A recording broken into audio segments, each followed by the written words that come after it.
So, test naman ngayon sa ano, sa Wi-Fi. So, nadya-jam niya rin yung ano, Wi-Fi connection.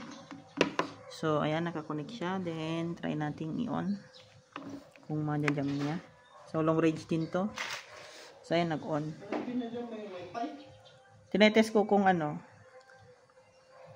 kaya niyang i-jam yung Wi-Fi. Kaya niya to kasi di lang Bluetooth jammer to. Na-upgrade na rin for ano, Wi-Fi jammer.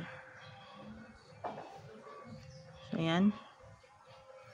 Nawala yung ibang connection ng ano, 2G.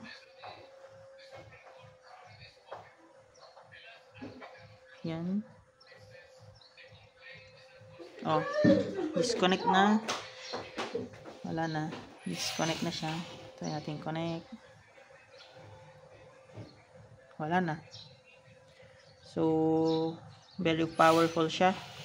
So, hindi na rin lang ito ano, Bluetooth and Wi-Fi jammer na rin ito. Should I say. So, yan lang. Thank you for watching.